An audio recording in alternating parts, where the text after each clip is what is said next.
ભવાનીએ દર્શન કર્યા, નમસ્કાર કર્યા.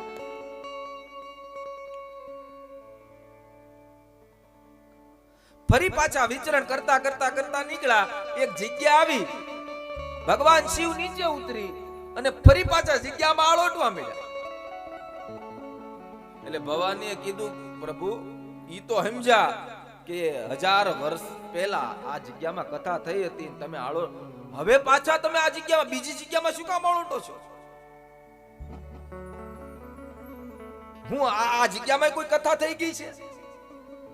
ભગવાન શિવે કીધું, ભવાની સાંભળ, આ જગ્યામાં કથા થઈ નથી ગઈ, પણ 1000 વર્ષ પછી આ જગ્યામાં કથા થવાની છે, એ માટે હું આ જગ્યામાં આળોટું છું. વિચાર તો કરો કે ભાગવતની શું તાકાત હશે કે 1000 વર્ષ પહેલા કથા થઈ હતી અને 1000 વર્ષ પછી કથા થવાની છે. એ જગ્યામાં મારો મહાદેવ આળોટવા મળતો હોય તો એ જગ્યા કેટલી પવિત્ર બની જાતી હશે. હું વાત માત્ર મારા ભાઈ બહેનો એ માટે કરું છું કે જ્યાં શ્રીમદ ભાગવતની કથા આવે ને તો ત્યાં 68 તીરથ આવી અને બિરાજમાન થઈ જાય. અને શ્રીમદ ભાગવતની કથા સાંભળો ને તો તમને પ્રયાગરાજ તીર્થનું પુણ્ય પ્રાપ્ત થાય છે. પણ તમને એમ વિચાર આવે કે ભાગવત પ્રયાગ કઈ રીતે? કેટલી નદી ગણાવી મેં તમને. પ્રયાગ કોને કહેવાય? 3 નદી. કઈ કઈ?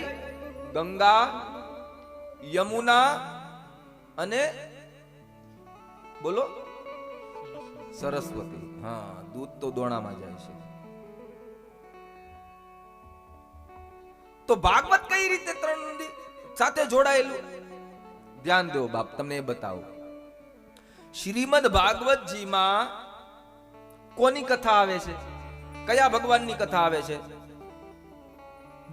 કોઈ આમાં ભાગવત સાંભળ્યું હોય તો ખબર હોય કે ભાગવતમાં કયા ભગવાનની કથા આવે છે?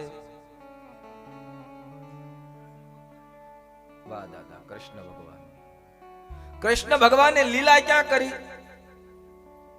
કઈ નદીના કિનારે ભગવાને લીલા કરી? યમુનાના કિનારે. એટલે યમુના સાથે ભાગવતનો સંબંધ, કેમ કે યમુનાનું વર્ણન આવે છે એટલે ભાગવતનો સંબંધ.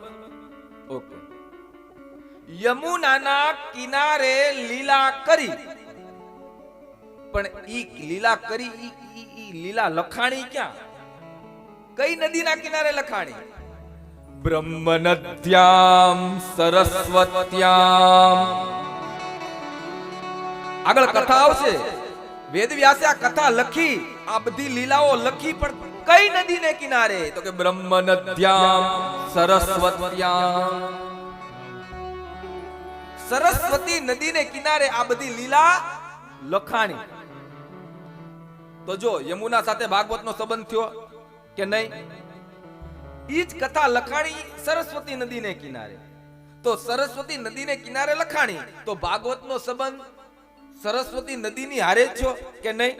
કેટલી નદી આવી? 2, યમુના અને સરસ્વતી. કઈ બાકી? 1. તો ગંગા કઈ રીતે? તો કે યમુનાના કિનારે જે લીલા કરી એ કથા લખાણી ક્યાં? સરસ્વતી નદીને કિનારે. પણ મેરે પ્યારે ભાઈ બહેન, એ કથા લખાણી ભલે સરસ્વતી નદીને કિનારે, પણ એ કથા મહારાજ સુખદેવજીએ રાજા પરીક્ષિતને કઈ નદીને કિનારે કીધી? તો કે ગંગાના કિનારે. એ માટે શ્રીમદ ભાગવત એ પ્રયાગરાજ તીર્થ છે. હાલતું ચાલતું કોઈ તીર્થ હોય. અને મારા બાપ, હું તો પ્રયાગ નહીં, એક ત્રેતાયુગની વાત કરું તો એક ગંગા સગર પુત્ર ભગીરથ લાવ્યા, અને એક ગંગા આ ભાગવત રૂપી ગંગા. શ્રીમદ ભાગવત ઘણી જગ્યાએ તમે બોર્ડ જોજો, એમાં લખેલું હશે કે શ્રીમદ ભાગવત ભાગીરથી જ્ઞાન યજ્ઞ. ભાગીરથી એટલે ગંગાનું એક નામ ભાગીરથી છે. ભગીરથ લાવ્યા ને ગંગાને, એટલે એક નામ એનું ભાગીરથી છે. તો મારા બાપ, શ્રીમદ ભાગવત ને ગંગા પણ કીધી છે, પણ ફરક એટલો છે, આને ગંગા કીધી છે. હરિદ્વારમાં વહેતી એને ગંગા, પણ આ બંને ગંગામાં ફરક શું?